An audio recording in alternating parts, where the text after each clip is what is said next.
The stone's real worth. Why do you say that?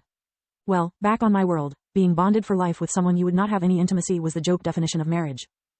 That's funny, the voice chuckled, and also kind of sad. Never mind the jokes. Let me get this straight. You once were a mighty artifact, full of treasures and knowledge. But now everything you had and knew is lost, and you are diminished to the size of a marble. Am I missing something? No, all your statements are correct. Also, you did not pick me because of my talent or virtue, but simply because I possess, and I quote, the bare minimum magical powers to sustain your life. That makes me nothing more than an off-brand life support system. That is not exact. I am now bonded with you until your death do us part. That sounds more and more like marriage, Lith grunted. I am no parasite, you can see me as a symbiote. We will both benefit from our relationship. How? Are you saying that if you manage to get your strength back, you will also recover your memories and magical artifacts? No, those are lost forever. I'm just like you. When you grow up, can you spit back the food you have eaten in the past to pass it on someone else? No, the same applies to me. Then what's in for me? The pleasure of your company? At the moment all I can offer you is a pocket dimension. Say what? One moment, I'm looking at your memories to make it easier to understand. It works like a Dungeons and Looting's bag of keeping. That's interesting, Lith pondered, an interdimensional space where I can store my stuff without being hindered by its weight. How big is this pocket dimension? 10 cubic meters big. It can store anything that amounts up to such volume, no matter the weight, as long as it's something inanimated. A cruel intuition flashed in Lith's eyes. Can it also store things like lightnings, fireballs or incoming arrows? If so, it would be an invaluable tool for both offense and defense. No, the voice killed Lith's hopes. The pocket dimension is outside space and time, so it rejects both life and kinetic energy. Feeling its host's disappointment, the voice added quickly. This also means that whatever you store will not rot, cool down or warm up. A roasted blinker would be kept hot and tasty, frozen in the moment you finished cooking it. That barely qualifies as a silver lining. Despite their chat was quite long, it was only happening inside their minds. Barely a second had passed after Lith had access to the stone memories. Whatever, at least you saved me from my current predicament. Now I know how to bring the boar back. I just need a decent excuse to explain how I managed it. The stone mind shrugged. Keep it simple, drop it to the edge of the woods, and tell Celia that you managed to kite it to that spot before killing it. It should be easier to believe that the truth. Lith nodded. Resourceful and smart. The fact that our minds are linked still creeps me out, but thanks to that I can see you have no malice or hidden agenda towards me. If you really are what you say to be, I'll keep you.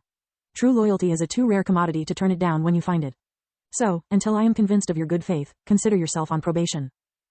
Lith put the pouch back at his neck and the boar in the pocket dimension. By the way, I can't keep calling you and Stone. Don't you have a name?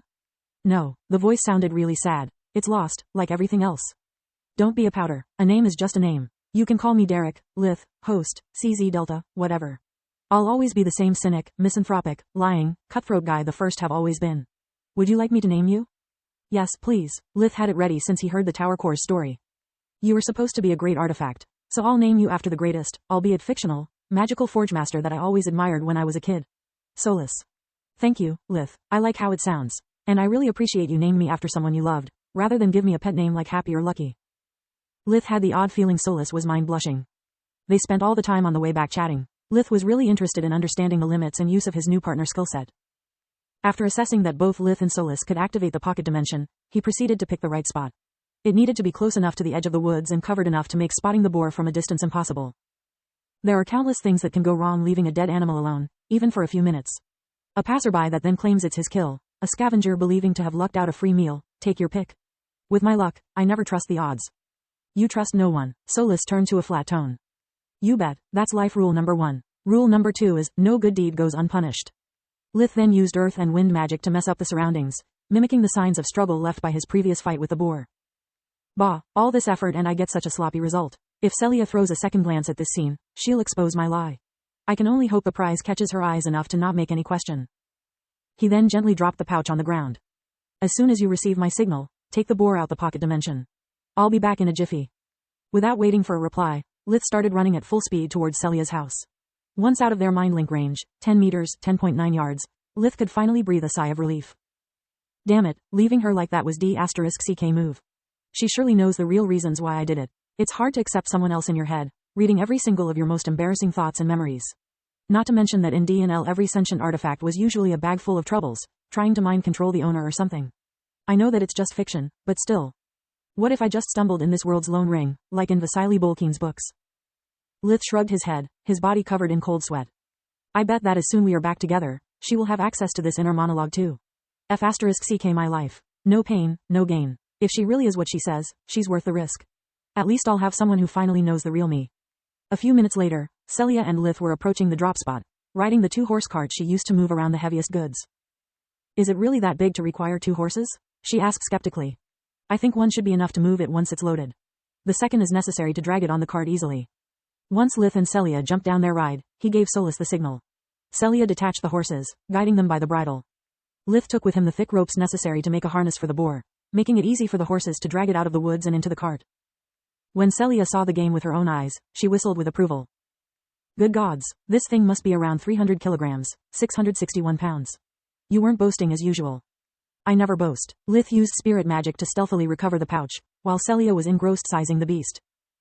Please, all men do. Celia clicked her tongue. You are not an exception. With all your magic and secrets, do you want me to believe you do not enjoy your short, dark and teethless act?